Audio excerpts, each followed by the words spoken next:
Mungkin gak sih kalau terkait reunian gue nggak pernah jawab iya sih, pasti nggak mungkin gue nggak akan mau karena udah nggak ada Adit.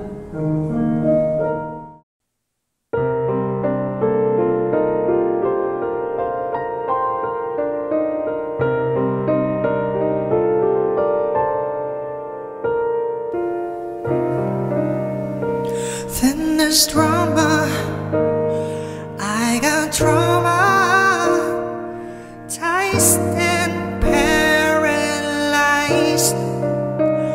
Try to capture the sound of the silence. All I hear is the voice of yesterday.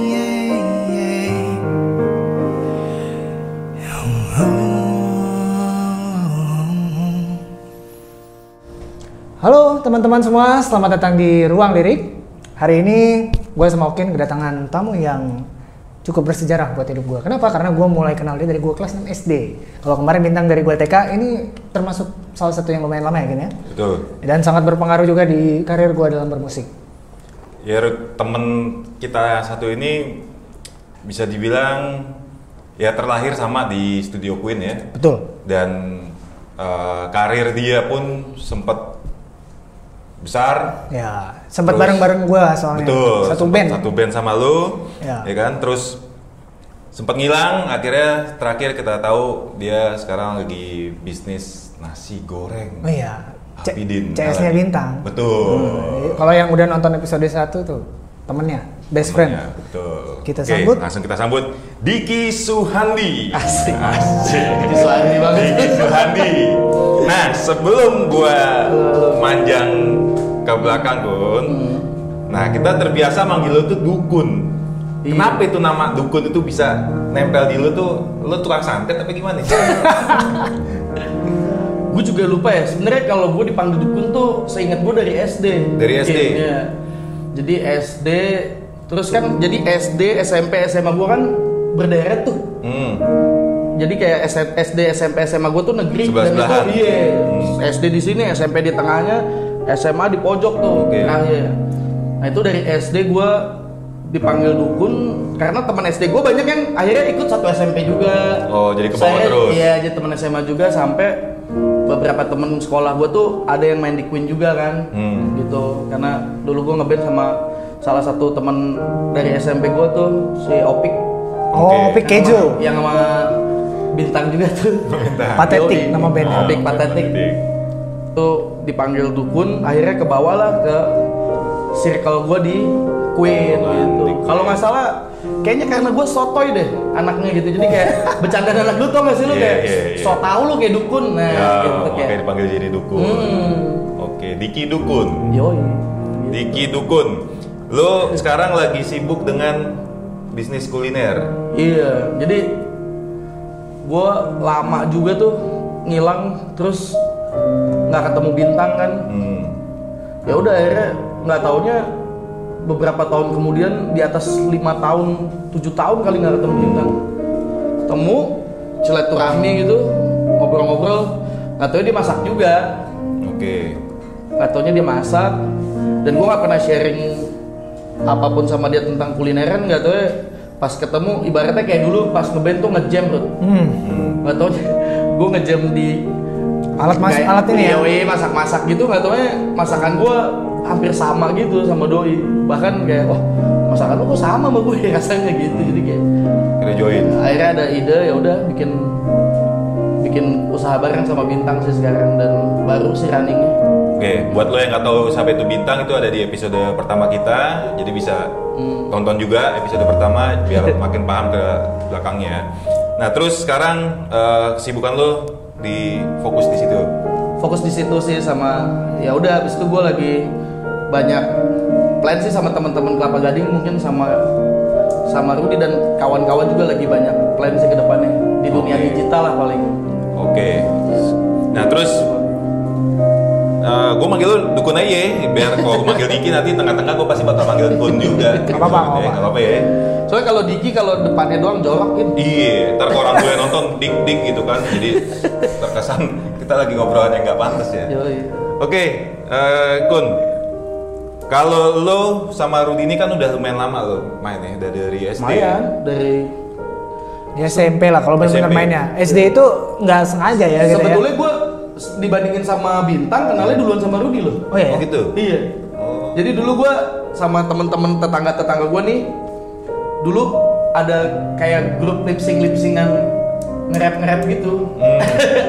Terus akhirnya lip-sync nge-rap terus jadi kayak tau kan lu anak kayak mau jadi artis cilik kali ya kalau zaman dulu ya, cuman gagal sih. Jadi kayak gue sama temen-temen di rumah gue, tetangga gue, si Iqbal dan temen-temen yang lain lah gitu, tuh bikin kayak lip-syncan gitu, bawain Sheila on Seven. Nah, waktu itu ada satu panggungan Rudy ikut ya, Rudy main drum, Main gitar. main gitar ya. Main gitar ini yang main drum Babang kok nggak salah. Iya, pokoknya di antara kita itu ada akhirnya ngajak Rudy karena kurang satu personil, jadi lip sync gitu. Oke. Lip syncnya Sheila on Seven. Sheila on Seven iya. Seven. Lagu kita Mas. Iya kita bener. Nah, kalau lo ngelihat Rudy udah lama ya lo kenal dia. Di mata lo Rudy ini gimana skill musiknya deh? Rudy menurut gue genius ya, dia tuh emang apa ya, kayak lahir untuk musik lah kalau menurut gue. Jadi gue juga pertama kali ketemu dia di situ dan lainnya selalu musik. Akhirnya kan pas SMP ketemu lagi kita new metalan gitu ya, kita hip metalan tuh Limp Bizkit, Korn gitu kan sama Bintang. Lama tuh gak ketemu lagi. Akhirnya gue lagi ada project sama Boundary dulu 13 itu. Gue habis latihan tuh ngejam-ngejam sama 13, keluar ada dia tuh main keyboard, terus kalau nggak salah nyanyi lagu Glenn Fredly gitu. Oke. Anak kok jadi main piano ya? Kalau Bintang kan emang udah tahu, ternyata Rudy dari dulu main piano, keyboard gitu-gitu. Kalau gue bahkan baru taunya abis latihan Pas di sama situ. 13 keluar lah, Rudy sekarang main piano nih. Dan di saat yang bersamaan waktu itu 13 lagi butuh keyboardist gitu. Keyboardist.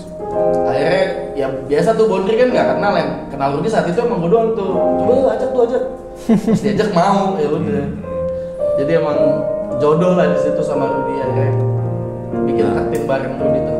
Udah sekian tahun lo kenal dia udah lumayan lama ya. Kan lo juga pasti tahu nih banyak karyanya dia tuh yang keren-keren. Lagu apa yang dari karyanya dia yang lo tahu, yang lo suka? Banyak sih ya, karena di perjalanan dia dulu bikin lagu juga gue sering main kan sama almarhum Adit gitu sering main ke rumahnya. Beberapa kali bikin proyekan bareng juga gitu sama Rudy. Kalau yang gue paling suka sih mungkin kayak ada tuh lagu dia Langit dulu awal-awal tuh. Oke. Langit, terus apa namanya Something Better gitu-gitu tuh gue suka sih. Maksudnya kayak di saat itu gue langsung kayak mikir nih Rudy tuh a great songwriter gitu, kayak keren sih dia. Ini apa? Udah lagi dia tuh. Nepotisme nih kayaknya. Soalnya biar dipajang tuh nasi goreng Singapura Mr. Abid. Oh iya benar. Nasi gorengnya. Nah terus Kun, karir lo sebelum lo ada di 13, awal kali lo ngeband itu apa sih? Awal kali gue ngeband sih sebenarnya ya Pathetic itu. Pathetic ya? Pathetic. Sebetulnya dulu gue tuh di Queen itu dari zaman Queen generasi pertama yang gue masuk di circle Britpopnya sih sebetulnya. British pop dulu ya, bawain Blur gitu-gitu kan. Sering berjalannya waktu akhirnya berubah taste gitu gue, dan ketemu Bintang tuh sama dia nih sebetulnya. Ketemu Bintang sama dia, akhirnya yang agak lumayan lamanya sih gue ngeband sama Pathetic itu selama SMA. Itu gue ngeband sama Pathetic, bawain Rage Against the Machines tuh bertahun-tahun, hampir 5 tahun kali. Berapa orang tuh waktu itu personil? Berempat. Gue, Bintang, si Opik, sama Ardian Baskom, vokalisnya tuh. Itu jatuhnya kayak pride-nya anak SMA pada saat itu, bisa bawain lagu Rage Against the Machine, tapi mirip banget tuh. Sebenarnya karena Bintang sih, Bintang tuh jago banget main gitarnya, sama si vokalis gue nge-rapnya juga dapet banget saat itu tuh. Gue kayak sering jadi juara-juara festival. Yang nggak sengaja gitu, sampai dulu si Bintang ditanyain kan pas turun panggung, ditanyain lu beneran anak SMA bro. Saking jagonya dia ya. Dan dia Bintang tuh sebetulnya kalau bisa dibilang ya guru gue sih sebetulnya, sahabat gue, guru gue. Jadi kayak ya Bintang lumayan berpengaruh banget sih kalau buat gue. Ya makanya kayak gue 2 album tuh bikin 13 di 2 album itu gue tulis pasti namanya dia pakai caps lock tuh. Oh iya ya? Dia Mempertegas ya? Iya, dia lumayan berpengaruh. Buat kita juga, buat gue juga maksudnya. Brengsek juga sih anaknya.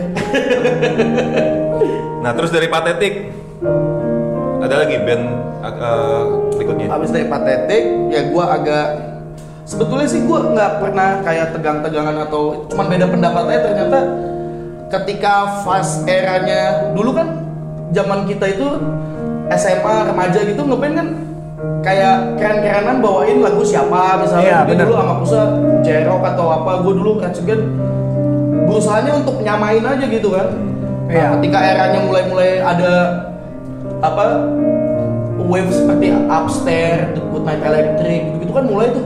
Ya segmen indie-nya. Mulai pensi dirajai sama lokal band gitu kan. Maksudnya lokal band, lokal indie band gitu ya. Kalau dulu kan kayak harus masuk TV dulu baru bisa dapat panggung gede, penontonnya banyak tuh. Nah semenjak era-era itu indie mulai agak naik, mulai tuh kan kayak semua band dan teknologi recording kali itu ya. Teknologi recording tuh udah mulai gampang kan. Lebih murah juga untuk rekaman tuh mulai tuh mungkin band-band pengen bikin karya sendiri. Nah mungkin di persimpangan itu gue beda sama Bintang. Pada akhirnya gue nemuin Bondri gitu, diajak Bondri karena dulu dekatnya kebetulan di circle-nya ada Bondri gitu-gitu kan. Terus adik-adik kelasnya Rudy itu termasuk Eca dulu X13 terus almarhum Adin. Ya disitulah gue kayak akhirnya dapat oh ini loh sebenarnya yang gue mau tuh punya band yang kayak gini gitu, kayak lebih modern gitu kan. Akhirnya udah mulai 13 sih langsung deh Pathetic langsung 13 sih. Langsung 13. Nah, bicara 13, gue pengen tahu deh sejarah ini band awalnya itu gimana sih? Sejarah bandnya yang pasti sih dulu Bondri tuh pulang dari Bandung ya kalau nggak salah, selesai kuliah di Bandung, nongkrong di Kelapa Gading, dia sering nginep di rumah gue juga, di beberapa anak-anak juga tuh. Jadi Bondri tuh dulu kan rumahnya jauh kan di Bintaro apa di mana gitu, tapi dia kayak circle-nya di Gading semua tuh.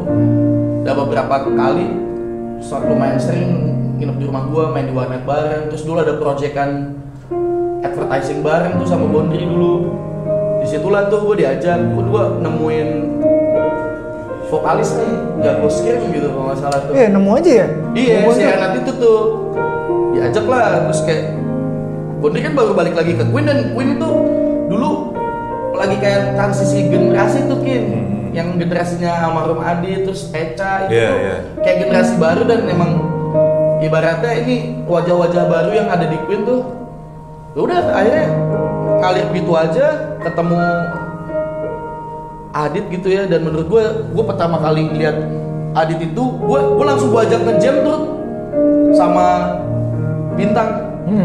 Ini anak ajaib banget gitu.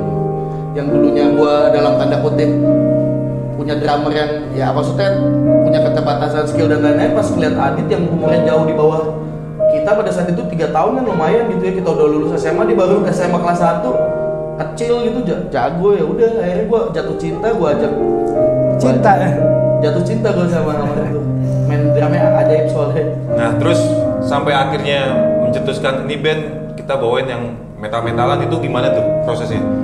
Dan lo latihan pertama tuh lagu apa sih dulu? Sebenarnya ibaratnya emang di Bondri sih ya, Bondri yang bawa referensi itu semua. Karena kan gue mungkin Rudai waktu saat itu juga berangkatnya dari masih Jepang-Jepangan. Ya kalau gue tuh apa ya, kalau untuk musik keras gue dengerinnya tuh kayak Slipknot gitu ya. Maksudnya kita ya. emang dari hip metal gitu. Ya metal. Terus kayak dikasih referensi sama Bondri yang pada saat itu nge-boom banget. Post hardcore gitu ya. Emo screamuan gitu tuh. Ya oke juga sih gitu, maksudnya kayak menurut gue ini modern nih oke. Dan gue di kuping gue oke gitu. Ya udah bawain The Devil Wears Prada dulu. Oh iya, The Devil Wears Prada. Dan versi Karian banyak sih, Foley gitu-gitu juga bawain tuh dulu. Ya udah nggak tahu tuh proses kreatifnya juga ajaib tuh deh. Kita kayak satu frekuensi tiba-tiba bikin lagu, dan emang semangatnya tuh kayak walaupun kita kayak bawain TDWP gitu-gitu segala macam, cuman dia mempengaruhi secara warna, tapi nggak tahu kenapa mungkin dengan adanya Rudai dan beberapa anaknya dari background yang beda-beda. Lu bayangin aja gue dulu dari Britpopan terus metal, kayaknya jadi eksperimental aja gitu musiknya tertentu, dan gue di situ kayak merasa kayak punya band yang breakthrough gitu dulu, kayak wah ini baru nih, belum ada, dan gue pede banget saat itu, ini belum ada konsep kayak tertentu gitu. Dan gue juga sama Renat dulu sih seringnya barengnya sama Renat tuh berdua, gimana ya caranya dengan musiknya kayak gini, kemasannya juga harus beda gitu-gitu tuh. Ya kita manggung pakai boxer segala macam gitu-gitu ya. Makanya musiknya tertentu bisa dibilang kayak gaduh-gaduh ya, aneka ragam, karena mungkin dari basic layernya dulu beda-beda. Beda-beda. Ya benar, gue setuju. Beda jauh banget. Kalau dibilang darah gue ya darah British popan gitu, kalau gue kan ngepop gitu. Kalaupun ke musik-musik yang distorsinya ya hit mentalan gitu, jadi nggak jauh lah dari musiknya Tertin sebetulnya. Nah, terus sampai akhirnya Tertin tuh bisa menjadi besar tuh kan pasti lo dulu dikasih makan sih. Iya sih, bokap besar. Tertin orang kan pasti kan lo awal-awal tuh sulit lah ya buat mencari panggungan karena kan belum ada nama. Nah, terus gimana itu caranya prosesnya? Oh, manggungnya dulu kita bukan Tertin namanya. Oh, gitu. Apa tuh? Dulu Devil Maker, tapi pas Devil Maker itu nggak pernah dapat panggungan. Lucu deh. Kayaknya pernah sekali deh. Yang Romangun. Oh, Romangun ya, itu juga ada ya karena memang acara senior ya. Nah setelah itu kayak susah, bukan susah sih, panggungan ada nih, ntar tiba-tiba salah satu di antara kita pokoknya nggak bisa manggung, atau misalnya ketika pada akhirnya di tengah-tengah jalan itu di ban kan sama MySpace-nya karena ada klaim dari sebuah game yang namanya sama tuh Devil Maker itu. Ya. Jadi kita emang mau nggak mau harus ganti nama nih gitu. Yang bikin nama Tertin tuh Renat ya? Itu sebenarnya kalau seingat gue tuh gue sama Bondri sih. Gue lupa soalnya. Gue tuh sebenarnya najis sih sebenarnya ceritanya. Jadi kayak gue merasa sial dan kebetulan sialnya tuh di bandnya ya gitu, nggak manggung segala macem. Dan seingat gue ya dulu tuh gue pernah kayak punya masalah sama pacar tuh bareng-bareng sama Bondri dan putus di tanggal yang sama di di tanggal 13. Kayaknya seingat gue tuh itu. Dia tuh pernah dikira pacaran sama Bobon. Kan iya sama bokap gue, dia kan sering nginep tuh di rumah gue kan, kayak ya tidur di kamar gue gitu, ya mungkin lu tahu kan kayak tidurnya Bobon aneh ya. Tiba-tiba gue satu hari di sidang gitu sama bokap gue, kamu tuh normal kan gitu. Jadi mungkin nggak tahu suatu hari mungkin kayak pas bokap gue naik, gue berdua masih tidur, mungkin kayak orang pelukan apa gimana, dua-dua buka baju gitu kali ya. Enggak lah, maksudnya emang kocak aja sih dulu tuh. Iya, lucu. Nah terus bisa dibilang tuh kan Tertin 2006 ya dibentuk ya? 2006 September tuh. Nah di 2007-2008 tuh melesak banget itu langsung lo punya lagu juga banyak, itu lo emang bareng-bareng nyiptain lagu atau gimana? Proses kreatifnya tuh selalu bareng sih Tertin ya. Kalau bikin lagu di mana? Di studio Queen itu? Di Queen. Dulu iya Queen. Di Queen. Jadi proses kreatifnya selalu bareng-bareng ya. Kalau lirik tuh biasanya Renat sama Rudy ya gitu ya. Ya. Karena sama Rudy tuh biasanya tektokan gitu. Ya udah akhirnya jadi gitu aja, Kin. Dan proses kreatif Tertin tuh terbilang unik sih. Karena misalnya ada apa, seingat gue ya dulu gue kalau ingat-ingat proses kreatifnya anak-anak Tertin tuh unik gitu. Misalnya kita lagi makan di restoran cepat saji tuh. Ada kayak deliverynya 14045 itu bisa jadi lagu tuh. Oh gitu? Iya, dari ritmiknya. Bukan dari liriknya loh, bukan dari cerita si restoran ya. Tapi kan 14045 itu dijadiin hitungan breakdown gitu. Misalnya, Jat, gapat, ya itu lah pokoknya. Oke. Tua gapat, terus jeda 0 kan, tua gapat mah gitu. Jadi kayak menurut gua Tertin tuh beyond musik sih buat gua, jadi kayak ya seperti apa yang kita tulis di album pertama kita, emang itu semua tentang kebersamaan, party bareng, bikin musik bareng, dan persahabatannya pada saat itu emang itu semangatnya gitu ya. Gue rasa sih emang itu sih. Karena gue ingat ya dulu, gue kayaknya jujur banget tuh pada saat itu tuh. Ya dulu tuh sebelum lo pada besar ya nama Tertin tuh, bahkan saya ingat gue waktu itu lo belum ada manajer, tapi lo kayak yang jemput bola gitu, yang nyari-nyari buat panggungan apa, terus sampai akhirnya yaitu band lama-lama makin besar ya, bisa dibilang Ya. dulu di Jakarta itu sampai Gue minum ya. iya lanjut sampai banyak banget itu yang kenal lu, dan itu terutama anak-anak sekolah ya, apalagi anak-anak SMA itu pasti tahu banget itu 13. Bisa dibilang nih kalian ini dulu berlima ya 13 ya? Berenam 13 tuh udah lumayan ngeroket dan sorry banget nih gue langsung dengar kabar satu persatu mental gitu, termasuk lo. Nah itu biar ya fans 13 atau yang pernah tahu 13 biar tahu lah, mungkin selama ini mereka cuma bisa berasumsi sendiri ada apa sih dengan 13 saat lagi justru lagi ngeroket terus kayak kok ada pecah gitu, ada satu persatu cabut dari situ gitu. Iya. Dan itu kenapa tuh? Mulainya mungkin diawalinnya sama Eca ya. Eca yang pergi ya duluan ya. Eca pergi. Terus terang gue juga nggak terlalu ingat detailnya sih kenapa Eca pergi gitu. Dan yang paling agak membekas sih pas Rudy pergi kalau gue. Dari lo pribadi waktu si Rudy pergi. Abis Eca kan Rudy urutannya langsungnya. Itu kalau nggak salah 2010-an deh, 2009-2010 ya. Itu kalau nggak salah lagi tour Jawa Bali tuh bareng-bareng sama teman-teman yang lain tuh, headlinersnya Macbeth Cruise Tour itu. Ya udah itu kayak selepas dari itu kayaknya Mas Rudy terakhir dari situ ya Ban sama 13 ya. Gue nggak inget sih, Ya lupa. kayaknya pasca itu ya, gue kayak Sekitaran itulah kayaknya. ya merasa kayak emang itu kan tour Jawa Bali lumayan memorable banget gitu, kayak kita berminggu-minggu ya di jalan ya Iya. sampai hampir sebulan lah nggak pulang, sampai Bali, pulang dari Bali tuh kayak gue ngerasa lagi solid-solidnya gitu. Tiba-tiba Rudy punya keputusan untuk pergi gitu, dan itu udah mulai kayak di gue lumayan pukulan pada saat itu tuh, lumayan kayak membekas lah gitu ya, kayak cuman nggak tahu kenapa semangatnya waktu itu masih setelah Rudy pergi kan berempat tuh jadinya. Cuman di situ gue sih lumayan masih berkobar gitu semangatnya, karena ya udah gitu nih kayaknya mesti dilanjutin karena masih ada almarhum kan.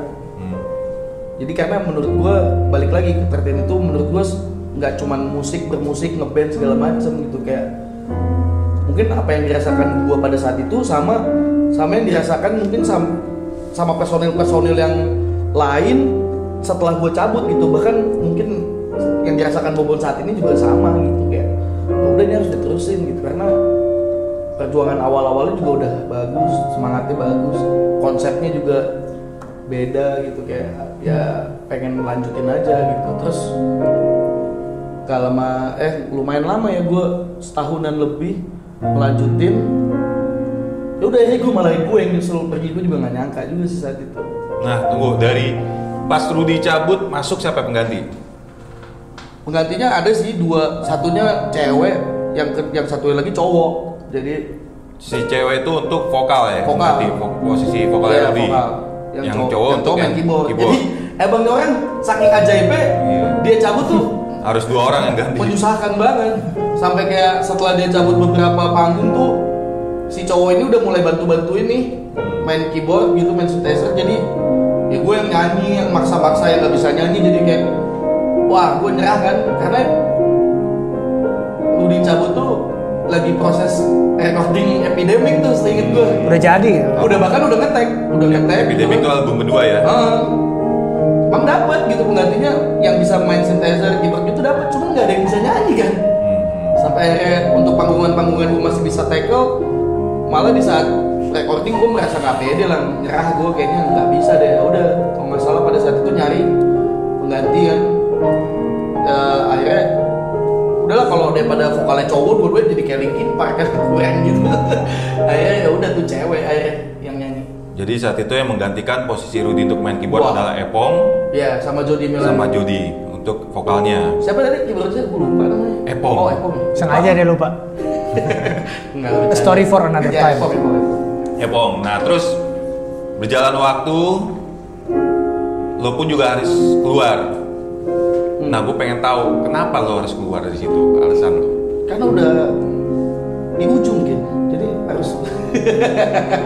Nggak, maksudnya ya saat itu gue apa ya, mungkin sih sebenarnya kalau menurut gue sekarang gitu, yang gue yang sekarang gue bisa menilai masa lalu gue dulu, sebetulnya sih salahnya di gue sih banyaknya, karena mungkin pada saat itu gue overexcited sama si 13, kayak terlalu sayang gitu, terlalu excited. Jadi gue ngerasa pada saat itu tuh anak-anak tuh semangatnya nggak sama seperti sama gue gitu. Jadi mungkin apa yang gue pingin dulu pada saat itu, ayo gini, ayo gitu, tapi kayak ternyata anak-anaknya kayak lo gak usah lah gini aja kayak gitu loh. Jadi kayak gue merasanya mungkin saat itu gue terlalu overexcited, pengen maju cepet-cepet, egois lah sebenarnya gue. Terus mungkin dulu zaman itu ya namanya band rock pada saat itu gue kena yang namanya apa ya, backstage life lah, negatif backstage life juga gitu, kayak gue under substance mungkin pada saat itu. Jadi yang bikin karakter gue tuh rada-rada arogan sih kalau menurut gue. Rada-rada gue merasa kok teman-teman gue gini-gini aja ya gitu. Padahal sih sebenarnya mungkin kalau gue bisa menyampaikan itu dengan baik ya mungkin mereka akan ngerti gitu. Cuman pada saat itu gue yang kayak ayo dong. Lebih emosional berarti. Emosional ya kayak gitulah. Jadi gue merasa, apalagi dulu kan dalam tanda kutip persaingan di scene tuh lumayan ya gitu ya. Ya. Dan pada saat itu jujur aja gue juga pernah ngomongin sama Rudy. Jadi kayak karena gue bilang gue terpukul karena Rudy menurut gue tuh sahabat gue dari kecil, terus yang menurut gue yang membuat musik tertentu unik itu terus pergi gitu. Pada saat itu gue juga ya itu balik lagi tuh ke karakter masa-masa remaja yang sebenarnya nggak perlu juga, kayak gue mau buktiin nih sama band yang sama Rudy nih gitu yang ninggalin kita, ayo jangan sampai kalah sama bandnya dia misalnya kayak gitu. Itu pasti ada tuh hal-hal yang ya menurut gue nggak perlu juga sih gitu kayak gitu. Mungkin pada saat itu gue yang overexcited, pengen kalah sama Rudy pada saat itu mungkin ya, karena lumayan terpukul sih gue pas Rudy pergi tuh, agak terpukul juga.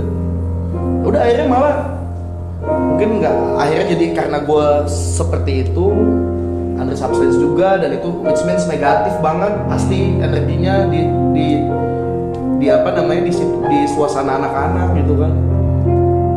Ya akhirnya apa namanya banyak terjadi cekcok dan saat itu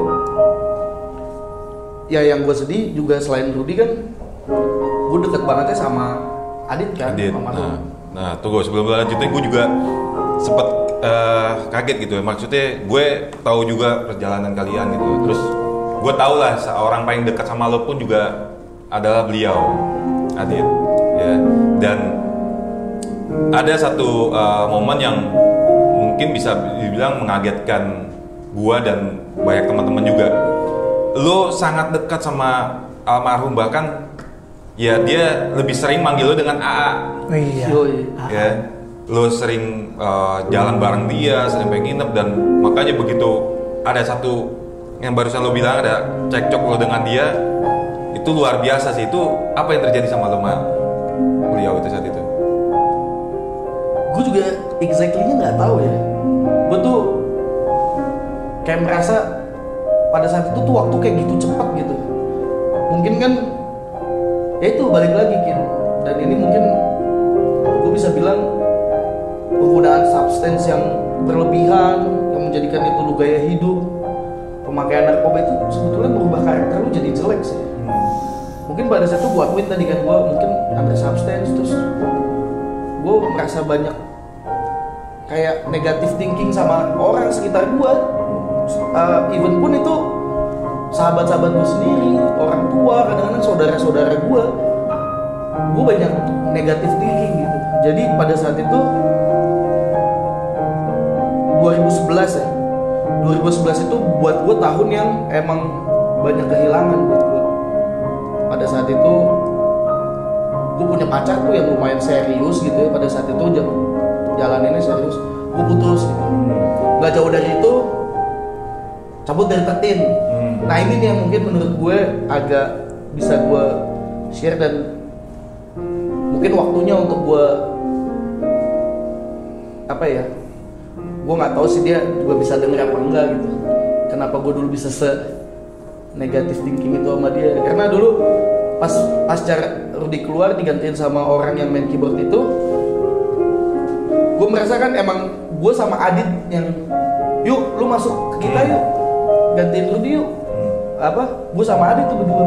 Dan emang di proses itu akhirnya Adit kan jadi dekat sama orang ini kan. Nah di saat yang bersamaan, di saat hari gue cabut dari tertin itu, berapa hari kemudian dari situ gue ngeliat dia, si orang ini nih pada saat itu langsung jalan nih sama mantan gue. Nah pada saat itu gue mikir nggak mungkin almarhum nggak tahu.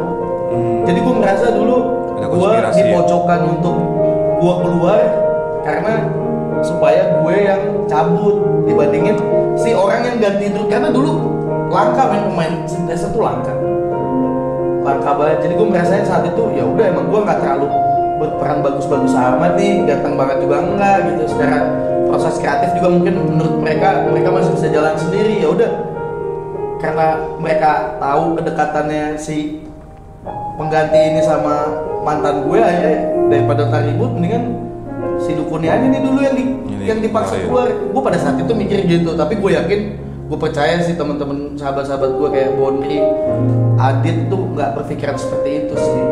Pada saat sekarang gue percaya gitu. Itu cuman kayak balik lagi tuh ke negatif thinkingan gue yang menurut gue juga nggak perlu sih sebetulnya gitu. Dan itu ya itu salah satu efek buruk dari narkoba sih kalau menurut gue tuh. Dan di tahun itu pun, di tahun lo keluar, bokap meninggalkan lo untuk selama-lamanya juga ya? Yoi, itu dia tuh yang men-trigger gue akhirnya jadi kayak orang yang pendendam sih. Karena gini, kenapa jadi pendendam? Karena itu tuh waktunya berdekatan banget. Gue cabut, sebelum gue cabut itu lagi proses mixing, baru kelarnya mixing epidemic. Dan saat itu menurut gue effort gue buat album itu tuh besar ya? Gila banget gitu, kayak mixing gue yang sana sampai mastering gue yang sana, Kelapa Gading Ciledug, sampai akhirnya bokap tahu kan, karena bokap dulu lumayan dukung gue gitu. Pas launching album pertama dulu kan orang tua kita pada diundang tuh, Spazio PIM 2 tuh penuh, kayak semua orang tua yang datang dikawal sama Lulu Pada juga tuh, teman-teman Queen dulu kan. Pas abis recording mixing epidemic, bokap udah sakit-sakitan gitu. Terus dia nanya kan kayak, wah nanti pas launching kayak dulu lagi dong. Ya udah seneng gitu, tapi dalam keadaan sakit gitu, ngerti kan? Dalam keadaan sakit ya gue di situ gue baru beberapa hari statement cabut dari tertin gitu. Oh, ngerti kan? Jadi saat lo cabut itu, lo udah cabut dari tertin, justru bokap malah kayak mempertanyakan nih kapan nih? Yoi, karena dia tahu gue udah selesai. Dia kan setiap mixing itu nggak sebentar loh. Gue bisa dari pagi, pulangnya pagi. Dari mana sih? Ngapain aja sih? Lagi di Ciledug. Karena gue juga gue dulu sampai selama tertin itu sampai nggak kuliah. Ngerti sih kayak bokap gue taunya gue kuliah nih, tapi gue sampai nggak kuliah, kayak korbanin kuliah. Bokap gue tahu nilai-nilai gue selalu jelek, hancur, 0, lah IPK segala macem. Ya udah, di situ gue kayak ngerasa gue harus ngomong nih. Pada saat itu gue masih paling friendly banget sama Renat saat itu. Walaupun gue udah cabut, gue justru kayak komunikasi gue tuh lebih erat gitu sama Renat. Dan gue coba ngomong sama Renat buat gue bisa nggak main di launchingnya Epidemic gitu. Toh dari cover, proses kreatif sampai semua itu juga masih effort gue kan. Gue jadi kayak merasa masih punya hak aja. Terakhir deh kayak sekalian farewell gue gitu. Nah gue nggak tahu pada saat itu ya yang nyampe akhirnya kan ya udah disampaikan dulu ke semuanya gitu. Ya gue kaget saat itu ketika dapat kabar dari Renat jawabannya. Justru yang menurut gue orang yang paling gue sayang pada saat itu di tertin yang bilang enggak gitu. Nah gak lama bokap gue meninggal. Jadi gue merasa kayak gak kesampean aja gitu. Jadi lo kayak nggak merasa bisa untuk memberikan sesuatu yang besar di saat bokap lo justru kayak menunggu itu ya? Iya, karena nggak tahu kenapa di saat-saat terakhir itu dia kayak orang agak kayak orang nolak gitu kan. Gue baru pindah rumah tuh, dia bangun rumah yang baru, terus kayak mau selamatan dia tuh yang ayo dong nanti panggil teman-teman bandnya, jadi ntar orang-orang sini tahu kalau pas selamat. Lu bayangin cuy, selamatan rumah masih manggil anak band tuh buat apa? Konsepnya tuh gimana tuh juga nggak ngerti ya. Tapi pada malam bokap gue meninggal tuh jadi kayak dreams come true-nya dia. Emang ya san-san semua datang loh pas bokap gue meninggal, kayak emang bener-bener didatengin anak band. Dan harusnya malamnya bokap gue meninggal tuh besoknya harusnya selamatan rumah baru gue itu. Gitu men. Jadi pada saat itu itu juga gue melakukan hal bodoh sih yang sampai hari ini gue nyeselin sih. Kenapa tuh? Ya pada saat itu almarhum Adit dateng, gue usir pak. Karena kayak seminggu yang lalu gue denger kabarnya lu nolak gue untuk main di launching. Dan bener kan, seminggu kemudian bapak gue gak ada kan. Jadi kan dia gak sempat nonton kan. Jadi kan itu kan permintaan terakhir dia kayak gitu tadi. Dan tapi itu menurut gue sekarang itu gak, harusnya dulu gak perlu gue lakuin itu. Karena gue yakin mungkin gak, maksudnya si almarhum Adit gak kayak gitu. Cuman gue aja yang masih emosional, yang nggak punya kontrol diri yang bagus, bad attitude, arogan gitu. Itu sih yang... Jadi saat itu almarhum datang dengan tujuan untuk melayat ya? Pasti bela sungkawa. Gue yakin dia juga menghormati gue dan keluarga gue, orang tua gue. Almarhum Adit juga karena deket banget ya? Deket banget. Berarti gue sama Adit tuh iya gimana ya, karena memang dia paling muda ya pada saat itu ya Ret ya? Iya. Ya adik kita semua gitu kayak orang yang paling jujur, orang yang paling gak punya kepentingan, orang yang paling iya aja, dan orang yang paling bikin gue surprise juga. Ternyata ya statementnya dia bikin gue akhirnya jadi kan, karena beliau kan bilang kan ya kalau situasinya seperti ini nggak ada yang mau ngalah, gue aja yang cabut gitu kan, seolah-olah berarti antara dua pilihan ya udah akhirnya gue yang pilih, ya udah jangan lo ya, gue aja yang cabut gitu. Nah terus saat itu apa alasan lo untuk ke bokap untuk nggak bisa datang menghadirkan bokap ke acara tertentu? Gue bilang launchingnya masih lama. Oh jadi bokap sampai dia meninggal pun dia taunya itu belum launching? Iya nggak tahu. Berat juga tuh ya buat lo ngungkapin itu ya? Iya, jadi gue ngerasanya kayak pada saat itu mungkin gue nggak bisa membenarkan apa yang gue lakukan sama teman-teman gue di 13 saat itu ya, termasuk almarhum Bondri. Gue lama lu nggak tanyaan sama mereka, kayak ketemu di misalnya acara PWGS Manggung, mereka kan circle kita juga kan, ketemu ulang tahun Epiwis, gue beberapa kali lah ketemuan, atau ketemuan di momen-momen kelapa gading, nikah, anak-anak segala macam, gue nggak pernah tanyaan sama mereka tuh selama bertahun-tahun. Ya walaupun gue nggak bisa membenarkan apa yang gue lakukan saat itu, tapi ya itu gue punya alasan pada saat itu gitu. Yang walaupun tuh nggak benar gitu, itu juga masih ada pengaruh dari eksternal lah, banyak banget gitu ya. Kenegatifan kelakuan gue zaman dulu tuh mempengaruhi itu semua sih gitu. Selain bokap, keluarga apa tahu juga saat itu emang harusnya lo launching, tapi kalau nyokap apa cuma bokap doang yang bokap doang sih yang nggak tahu. Kalau nyokap gue kan juga lebih nggak terlalu, nyokap gue kan pengen udah kuliah aja bener juga, nggak terlalu ngurusin musik gue gitu. Kalau bokap gue malah yang lumayan agak-agak kayak rambut, kan gue kan nggak suka terlalu gondrongin rambut gitu. Dia tuh yang selalu kayak ngecengin gue, anak band sih nggak pernah gondrong sih, karena dulu dia punya foto bokap gue tuh rambutnya gondrong apa gitu. Kayak doi sih lebih agak care gitu, jadi kayak suka juga datang kalau Tertin manggung, dia suka datang. Ya bangga lah sama apa yang bisa gue capai, walaupun dia nggak ngerti ya lagu Tertin tuh apa sih, teriak gitu. Cuman bagi dia mungkin dia bangga aja lihat gue saat itu. Dan akhirnya keluarga tahu lo udah keluar. Tahu pas ya, kapan? Ya akhirnya tahu pas kan kejadian itu rame kan, waktu pas bokap nggak ada, Adit datang, terus gue kan yang kayak histeris gitu, yang kayak marah banget sama anak-anak gitu. Lo marahnya sama Adit doang? Karena Adit doang yang datang. Gue mikir, oh itu gue lagi di luar kota? Iya. Lu kalau nggak salah. Lagi manggung sama Killing nih, sama Onat yang bilang. Sebenarnya dua sih, selain bokap gue tidak akhirnya menghadiri, gue tetap dengan besar hati pada saat itu karena emang gue 13 beyond music buat gue kan dia. Bahkan gue saat jadi personilnya 13 tuh di saat yang bersamaan gue bisa jadi fansnya 13 juga, ngerti gak? Jadi pada saat mereka launching gue tuh datang dan situ kalau nggak salah enak doang yang tegur gue. Pasti lagi launching gitu. Jadi kayak ya buat apa lu datang gitu loh. Kematian bokap gue maksudnya entah pada saat itu apa ya banyak macam-macam pemikiran gue jelek gitu. Mungkin mereka cuma bingung aja harus gimana sih kalau menurut gua. Iya. Dan enggak sebetulnya gini, sebetulnya apa yang gue pikirin dulu itu tuh salah semua, ngerti gak sih lo? Iya. Kayak ternyata nggak mungkin lah gue percaya walaupun gue nggak pernah klarifikasi ini sama siapapun.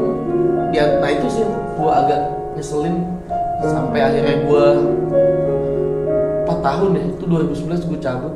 Ada momen di 2015 gue akhirnya ketemu tuh sama almarhum. Dan itu detik pertama lagi gue tahu tanyaan sama dia tuh baikan lah kasarnya gitu. Dari 2011 sampai di 2015 baru lo akhirnya ngobrol lagi sama dia. Baru ngobrol lagi, ada momen yang emang kayak dia terus Bondri gitu kan. Akhirnya udahlah gitu. Seiring berjalannya waktu sebenarnya nggak dendamnya nggak lama-lama amat, cuman butuh waktu segitu tuh buat kayak akhirnya ice breaking gitu, ngobrol lagi. Pendewasaan diri juga ya. Pendewasaan diri yang kayak, dan di saat itu saat yang menurut gua membuat gua menyesal juga. Gila 4 tahun gua ngapain ya kayak gini, karena gua dengerin dia kevonis leukemia kan kayak. Di situ gua kayak gimana sih, kayak lu ditampol gitu loh. Sebenarnya gua sayang sama Adit gitu. Saat gua denger dia kayak gitu, anjir gua 4 tahun ini kemana aja gitu. Padahal menurut gua dia tempat curahan hati gue, tempat gue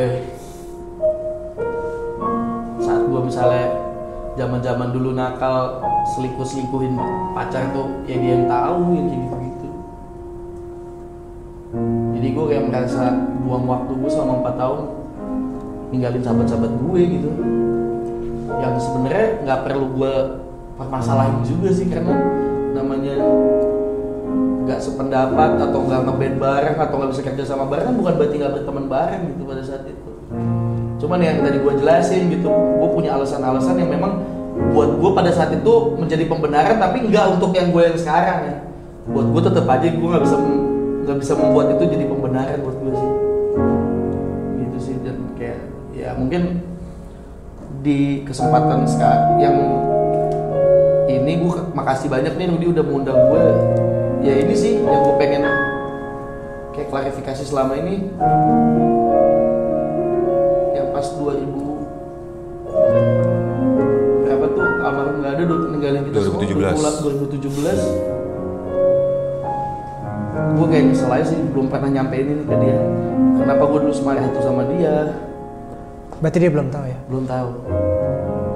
Kayak Tapi setidaknya dia udah merasa intens banget. Gue sebelum beliau meninggal, sejak yang 2015 kan kita ngomong nih baik kan segala macam, tapi gue udah tahu dia tervonis leukemia kan.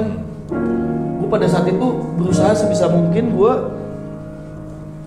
deket lagi sama beliau, memperbaiki hubungan, tapi karena memang almarhum juga banyak harus kayak istirahat, keluar masuk rumah sakit, terus kayak banyak kemo, jadi gue juga nggak banyak bisa ketemu dia lagi kan. Sampai gue berapa kali gue sempat bantuin teman kita juga tuh Sutes, gue berapa kali bantuin Sutes tuh sampai mau yang gabung lagi sama Sutes itu gue juga sharing sama dia, nanya-nanya baiknya gimana, buruknya gimana. Ya cuman gue agak menyesalkan aja tuh, gue 4 tahun gue buang waktu gitu. Kalau gue tahu dia bakalan pergi secepat itu kan mungkin lebih banyak waktu ya buat lo. Iya, gue nyesel aja gitu, karena dia orang, menurut gue one of my best friend lah, kayak nggak ada salahnya tuh anak sebenarnya, anak yang paling polos, nggak pernah marah, nggak pernah culas, nggak pernah iseng sama orang gitu. Tapi ya gue pernah marah sama dia. Lu bayangin gak sih kayak lu marah sama orang yang sebetulnya ini orang nggak pernah ada yang marah sama dia gitu. Iya. Ya kan lo merasa bodoh aja kan. Gimana sih kayak everybody loves Adit, tiba-tiba ada satu orang yang benci sama dia gitu. Dan itu gue sendiri pada saat itu gue. Yang bisa dibilang lo adalah juga orang yang terdekat juga buat dia. Ya gue nggak tahu kalau di sisi almarhum ya, cuman buat gue dia one of my best friends. One of my best friends. Ya. Ya gue nggak tahu kalau dari sisi beliau gimana ya. Apalagi setelah mungkin gue pasti dengan sikap gue kayak gitu dia kecewa banget. Gue belum sempat minta maaf ya. Mungkin gue udah sempat deep talk sama dia berdua, cuman gue belum pernah nyampein ini gitu. Sampai akhirnya dia pergi tuh gue belum pernah nyampein ini. Kenapa alasan gue? Karena berapa kali ketemu dia tuh pasti gak berdua, gue pasti ada sama siapa, Marenat atau sama teman-teman yang lain. Jadi akhirnya nggak bisa buat. Iya. Sampai akhirnya gue ingat banget dia pergi tuh seminggu setelah gue nikah. Gue pengen undang dia. Oh mau apa, dia bilang ke rumah dong, bawa undangan. Udah janjian. Sampai rumahnya gue panggil gitu kan. Yang keluar mbaknya. Mbak siapa itu mbaknya tuh? Lupa gue Yang khas banget tuh mbaknya. Bibi itu Si sih. Bibi itu ya. Mas Aditnya tidur ya. Padahal dibanguninnya Mas Diki gitu ya. Gak usah Mbak, saya mau taruh undangan aja. Udah gue pergi, gue nyampe rumah kan, gue waktu itu masih tinggal di Bekasi sana tuh. Sampai rumah dia WA, sorry ya, gue ketiduran, lu kenapa gak bangunin aja? Kan itu kan seminggu sebelum gue nikah kan, kayak udah nggak apa-apa deh, terakhir juga ketemu lu dateng kan gitu. Ya, insya Allah gue dateng, udah enakan kok. Waktu itu pas hari pernikahan gue juga kaget tuh. Kan ada biasa kan kalau nikah tuh ada akad, ada resepsi kan. Tiba-tiba pagi-pagi ada yang colek gue, pas gue liat Om Aman kan, bokapnya Adit. Dik, jual kelinnya sama Om, Aditnya lemes. Oh ya udah nggak apa-apa Om. Terus kayak, tapi Om cuma sebentar gitu. Ya nggak apa-apa Om. Nggak tahu kenapa lama gitu di pernikahan gue liat sampai resepsi tuh ada beliau berdua tuh nyokap-nyokapnya ada. Terus pas malamnya abis acara gue nikah, gue sempet nerima WA dari Adit kayak, sorry ya gue nggak bisa datang, lemes banget. Ya semoga lu sakinah mawaddah warahmah, gue ingat banget gitu tuh. Nah kalau gue udah sembuh ajak gue, lu kan lagi suka kajian segala macam, pengajian, gue mau ya diajak gitu. Gue kayak iya Dit, pasti Dit gitu. Ya udah seminggu kemudian gue nerima kabar yang gak enak tuh. Gue parah sih, gue kayak merasa harusnya itu tuh hari terakhir gue ketemu dia waktu pas gue ngirim undangan. Ya lu bayangin gak sih, lu nerima kabar itu, chat WA lu masih ada gitu. Kayak dia doain gue, dia yang pernah gue jahatin, yang pernah gue suuzonin lah kasarnya. Dalam tanda kutip gue suuzon sama dia men selama 4 tahun. Sebelum dia pergi dia doain gue gitu. Terus yang bikin gue nyesel banget sih, parah. Tuh gue, menurut gue lumayan salah satu penyesalan lah dalam hidup gue yang terbesar itu adalah marah sama Adit sih, sama Bondri, sama sahabat-sahabat gue. Dan ya gue di saat yang bersamaan gue merasa gue diberkati juga karena sahabat-sahabat gue ini ternyata maafin gue men gitu. Dan pada akhirnya sekarang ya gue bisa kumpul-kumpul lagi sama mereka gitu, kayak gue buka kedai, mereka datang support gue, ngobrol-ngobrol, makan masakan gue gitu. Kayak gue merasa iya seru sih. Dan cuman gak ada Adit. Dalam hidup lo titik terendah lo itu kapan Gun? Dan apa yang bikin lo akhirnya mau semangat lagi? Titik terendah gue sebenarnya banyak sih. Cuman menurut gue titik gue merasakan kayak ibaratnya ombak kehidupan tuh dimulai dari bokap gue meninggal sih. Itu gue kacau banget tuh, kacau balau lah. Karena gue termasuk anak yang deket banget sama bokapnya gitu. Gue deket banget sama bokap kedua pas Adit nggak ada juga tuh termasuk gelap juga tuh gue sampai si istri gue kan mantan istri gue itu kan dia nggak tahu tuh kalau gue pernah ngeband sampai seserius itu gitu. Dan ini yang meninggal tuh drummernya gitu, dia sampai bingung nih siapa sih lu nangisin siapa, ini yang kemarin meninggal tuh siapa sampai lu bisa nangis berhari-hari di rumah gitu. Gue sempet dark juga tuh pas Adit nggak ada. Yang ketiga yang terakhir ya perceraian sih, gue sempet mengalami perceraian juga terakhir kemarin. Ya gue bingung, sempet nggak tahu mau ngapain, sempet nggak tahu mau ngapain. Ya udah gue akhirnya apa ya mungkin Tuhan membawa gue kembali ke Kelapa Gading, ketemu sahabat-sahabat gue yang lama. Yang pasti sih kalau ditanya kenapa gue bisa semangat lagi, apa yang membuat gue semangat lagi, ya pertama nyokap sih. Nyokap gue terus gue juga udah punya anak walaupun tinggalnya sama mamanya, mantan gue. Dan titik terendah gue saat gue agak sulit ketemu anak gue juga tuh lumayan banyak sih ombak. Jadi kehidupan gue tuh udah gak ada titik terendah, titik baliknya lagi gitu. Udah kayak ombak aja, dan gue gak tahu kenapa bersyukur dengan itu sekarang gitu. Karena dengan ombak-ombak itu gue jadi bisa dewasa. Dulu tuh gue katrok, yang tadi gue cerita, gue arogan, gue nggak mau tahu. Kalau orang punya keputusan tuh gue nggak bisa terima gitu-gitu, jelek gitu. Anak lo cowok cewek? Cowok. Bukan jadi anak band lagi kali? Gak usah lah. Terus udah umur berapa deh, Kun? Sekarang 2 tahunan kali. 2 tahunan. Namanya siapa? Namanya Ibrahim. Said Ibrahim. Oh. Ya. Oke, Iki, Dukun. Di segmen ruang lirik, di terakhir lo akan kita ajak masuk ke ruang memori. Di ruang memori ini lo akan kita bawa dengan yang jelas kejadian-kejadian lama yang udah pernah hadir di hidup lo. Oh, gitu. Jadi nanti akan kita tampilkan foto-foto yang pastinya lo tahu ya orang-orangnya, dan gue minta lo untuk ceritakan orang-orang yang kita tampil di ruang memori ini. Dia itu siapa dan itu gimana dalam hidup lo. Siap ya? Siap. Oke. Boleh. Kita masuk ke ruang memori.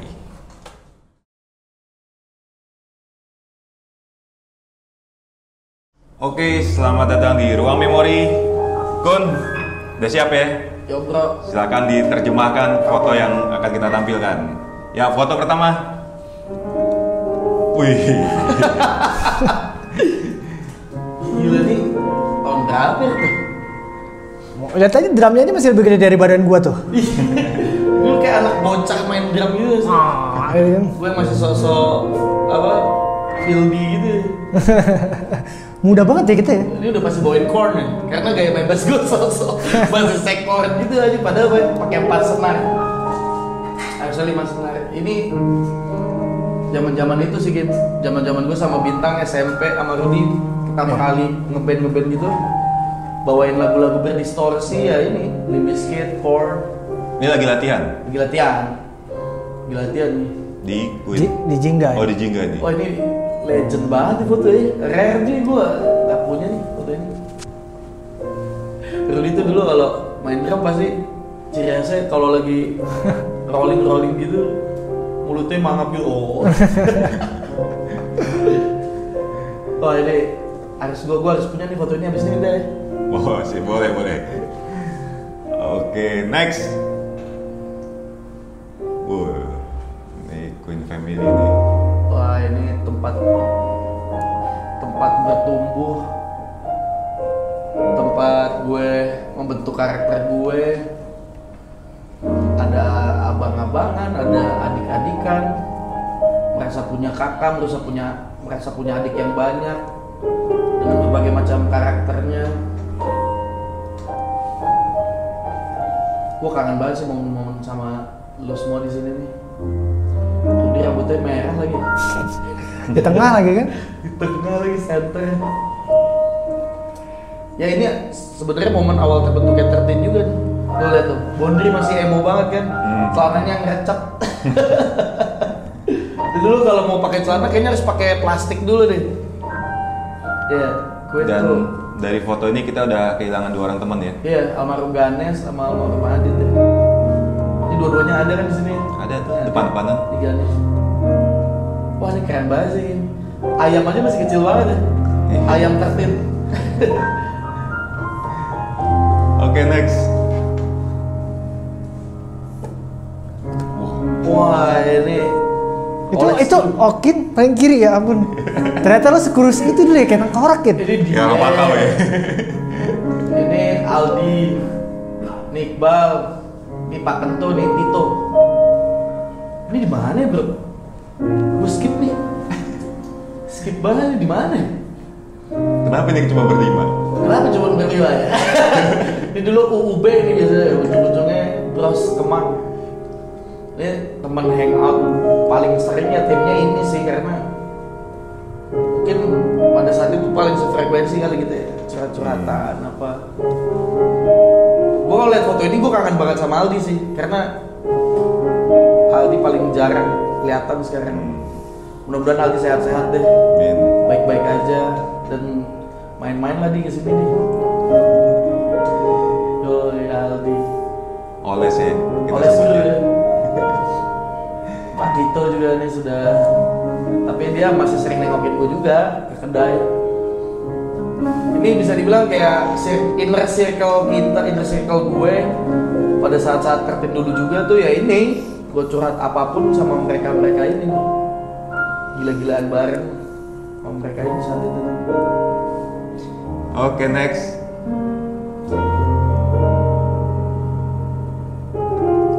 Nah, Iya, ini adik gue sih, almarhum.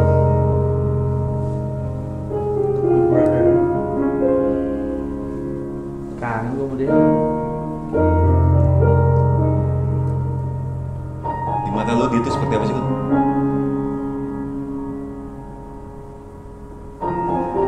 Itu orang yang gak pernah jahat sama orang sih gitu.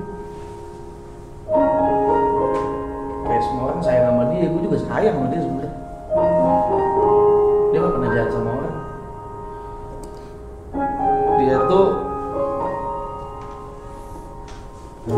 akhirnya apa yang dia pernah ucapin tuh bener banget. Pernah kan kita dulu ngumpul di pantai ya kalau nggak salah. Terus dia pernah nyeletuk yang pada saat itu menurut kita celetukannya goblok gitu. Yang dia bilang sesuatu yang udah nggak yang berharga itu adalah sesuatu yang udah nggak ada baru berasa berharga. Saat itu bisa kita sautin, suatu salah lo, sesuatu yang berharga tuh sesuatu yang udah nggak ada labelnya, price tag-nya, oh diketawa-ketawa. Ternyata dia ngebuktiin itu ke gue sih, gue kayak gue merasa beruntung sih pernah kenal sama nih orang.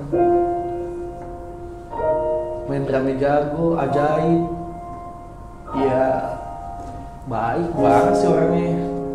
Terus dia nggak pernah jahat sama orang sih, nggak playboy, nggak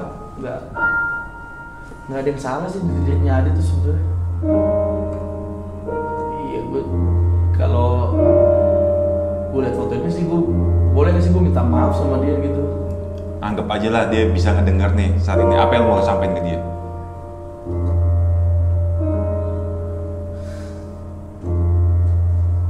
Gue minta maaf sih deh, dulu gue pernah suzon banget sama lo karena gue percaya sebenarnya lo nggak jahat sih sama gue.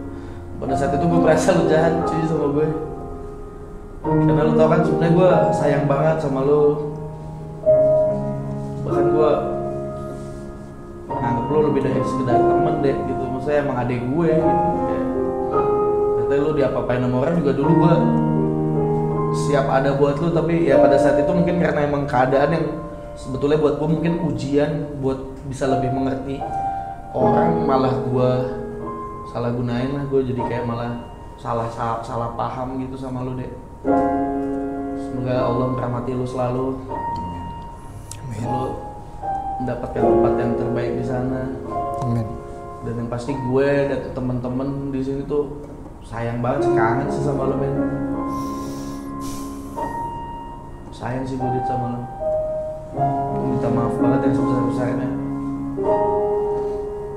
kalau gue pernah ngecewain lo dengan sikap gue yang kantor banget sih. sih paling. Nggak akan bisa tergantikan lah ya si Adit ini. Nggak ada men. Berapa kali gue kalau ditanya sama baik mantan personil 13 atau di luar 13, mungkin gak sih kalau 13 Reunion gue nggak pernah jawab iya sih, pasti nggak mungkin gue nggak akan mau karena udah nggak ada Adit. Bahkan gak usah reunian 13 nih, gue kayak nge-band aja nggak mungkin nggak mau. Ya, maksudnya gue udah nggak into juga gitu karena nggak ada dia aja. Kangen sih kita semua sama dia nih. Dia periang ya orangnya. Periang banget sih. Dalam tanda kutip tuh kayak orang yang bisa bikin kita ketawa tuh. Di saat yang bersamaan ternyata isi kepalanya juga bahaya banget cuy. Maksudnya punya visi yang gue nih orang unik ya gitu, kayak isi kepalanya tuh canggih tapi dengan casing dan pembawaan yang bener-bener kayak orang nggak tahu apa-apa ya. Ngerti gak sih lu, kayak bahkan kita suka ngatain dia idiot lu ih melok lu gitu, nggak ngerti apa-apa, padahal isi kepalanya menurut gue nih orang canggih banget sih. Canggih banget Pak. Bahkan gue juga sempat berpikir kalau dia tuh peloknya dia tuh di kita kayak settingan, cuma buat menghibur kita doang. Iya. Kayak buat menghibur kita doang. Tapi itu nggak juga gitu, natural. Maksudnya emang iya mungkin ini kali ya, dia tuh humble, mingle gitu kayak sama orang. Karena begitu pas dia di atas panggung tuh dia jenius banget cuy. Parah. Gila sih. Makanya gue orang yang beruntung sih, gue pernah kenal dan berkarya bareng nih orang. Kangen gue. Semoga tenang di sana Dit. Iya maafin gue ya Dit ya. Oke, next. Nah, siapa ini Kun? Bokap gue gitu, almarhum apa? Yang gue bilang tadi, dia tuh suka kayak dia support gue banget.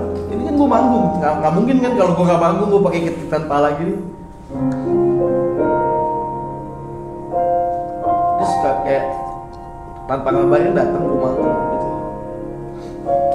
Dia tuh suka kayak tiba-tiba dulu zaman-zamannya lagi take off-nya kalau main di pensi tuh anak-anak SMA suka minta foto sama kita gitu. Dia tuh seneng gitu ngeliat itu. Karena yang dia tahu, gue kan nggak masuk TV.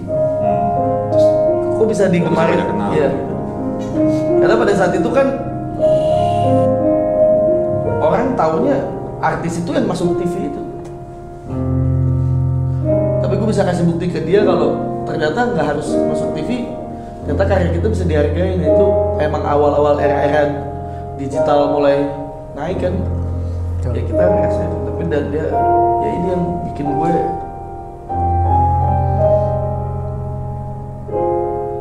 itu sih, gue kayak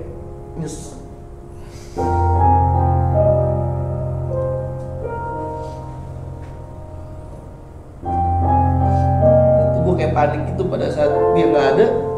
Kan dia jatuh, dia nggak ada di jalan gitu, dia kolaps serangan jantung di jalan lagi sama gue. Oh lagi sama lu tuh? Lagi sama gue. Jadi gue lagi jemput dia di rumah kakak gue kan. Ya gue jemput, terus di tengah jalan dia nyesek.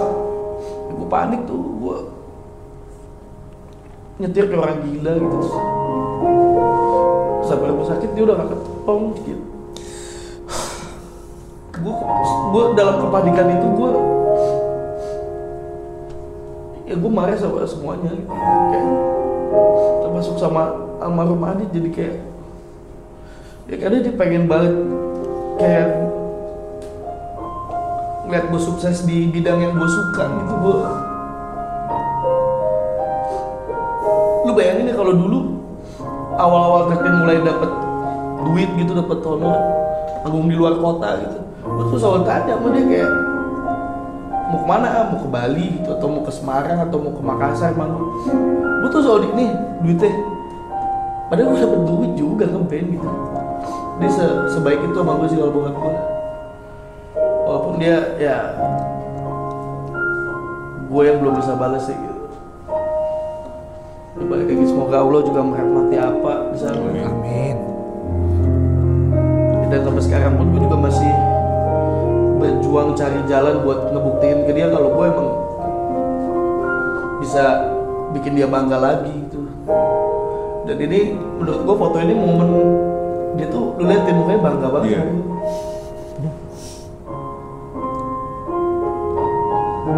Apa yang paling lo kangenin Gun dari bokap? Dia tuh lucu sih. Iya, lucu bokap lu. Dia tuh kayak orangnya lucu sih. Kayak dia suka nonton berita, penyiar berita diajak ngomong lah, kayak aneh gitu. Lucu sih. Terus kayak mungkin sahabat-sahabat dekat gue juga dekat sama dia sih. Kayak beberapa sahabat gue, seingat gue dulu pas dia nggak ada ikut nangis juga karena dia tipikal bapak yang kalau ada temen anaknya main ke rumah tuh yang kayak emang welcome banget gitu ya, kayak bener-bener yang interaktif juga ke temennya gitu, ke temen gue, ke pacar-pacar gue dulu gitu. Sayang dia gitu sama teman-teman anaknya, sama ya gue kalau zaman punya pacar juga dia ikut bantu gue buat bisa ngapelin pacar gue kan, dikasih ongkos gitu. Dia tuh support gue sih karena gue anak satu-satunya cowok gitu, paling bungsu. Kakak gue cewek tiga-tiganya cewek semua. Kangen juga sih gue sama doi. Mudah-mudahan gue suatu saat bisa bikin dia bangga lagi kayak di foto ini. Amin. Oke, next. Oh ini bokap sama nyokap sih.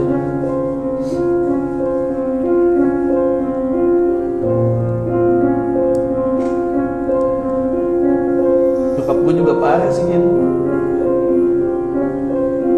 Kalau bokap gue tuh nggak tahu gue dulu bandel gitu. Nyokap gue yang paling tahu gue bandel. Nyokap gue pernah nemuin barang-barang yang terlarang di tas gue, di lemari gue, tapi dia tuh gak pernah benar-benar marah loh sama gue. Bahkan gue kayak selalu kadang nyalain dia gitu, kayak gue banyak dosa sih kalau gue doang. Sampai sekarang aja dia dalam keadaan kurang sehat, gue malah belum bisa jadi apa-apa juga, belum bisa buat jadi penopang dia gitu. Gue pengennya dia sehat terus sih sampai waktu yang entah itu yang gue bisa gue buktiin nanti suatu saat gue bisa bikin dia seneng, bikin bokap gue bangga lagi. Nembus kesalahan gue. Sampai gue kemarin bercerai aja nyokap gue tuh masih yang support gue, kan dia nggak pernah malu anaknya jadi apa, dia nggak pernah malu sih. Dan dia selalu bangga gue terhadap apapun pencapaian gue juga, dia lumayan orang yang paling bangga sih sama gue.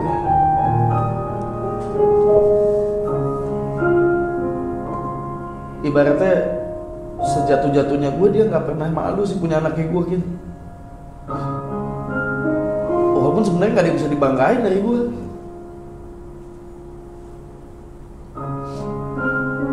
Gue harap nyokap gue sehat. Terus sampai gue bisa berhasil bikin dia bangga, bikin dia senang. Buat tebus kesalahan-kesalahan gue juga yang dulu gitu. Paling itu sih gitu.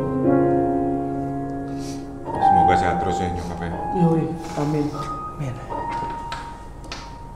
Next, Dalis. Oke, sampai di sini ruang memori. Wah kacau ya. Gitu. Gerut. Gimana? Juga nih sesi dengan Gun ya. menjebak Diki selesai juga. Gue kira nggak gini-gini nih acara lo, aduh. Ya, teman yang jelas akhirnya sudah terungkap lah ya. Selama ini kemana beliau ini menghabiskan waktu kemarin kemana ya. Buat 13 Army tahun dulu ya, lebih tepatnya yang dulu ngikutin 13 zaman album pertama kedua pasti kan kenal sama sosok Dukun ini. Terus bagaimana kita akhiri acara ini? Ya, sebulannya pokoknya buat kalian semua yang sempat mungkin menanyakan kemana dan ada apa ya, semoga dari hasil ngobrol kita sama Dukun ini bisa jadi jawaban buat lo semua ya. Terus juga nanti buat lo semua yang punya cerita yang keren, yang inspiratif dan mau cerita lo untuk diangkat juga di Ruang Lirik with Rudy ini, silakan lo kirimkan cerita lo ke email dan gue minta cerita itu sebenar-benarnya, bukan lo karang-karang, karena nanti lo akan mempertanggungjawabkan terhadap cerita lo tersebut. Betul. Ya. Oke, Ruth, ya, berarti tinggal nanti Rudy persiapkan lagu untuk Dukun. Betul. Ya. Wow, dibikinin lagu gue. Dibikinin lagu Rudy. Oke. Langsung closing ya, sampai ketemu di episode berikutnya. Bye. Dadah. Bye. Oke, dari cerita Diki atau Dukun tadi gue cukup bisa ngambil kesimpulan kalau dia tuh sebenarnya nyesal banget sama diri dia yang hal-hal yang dia lakuin di masa lalu. Jadi mungkin gue akan coba bikin lirik tentang diri dia di masa sekarang yang ingin meminta maaf kepada teman-temannya di masa lalu tapi nggak bisa. Jadi seolah-olah dia lagi nulis surat untuk diri dia di masa lalu dan minta tolong sama diri di masa lalu itu untuk menyampaikan penyesalan dia di masa sekarang ini. Itu aja sih.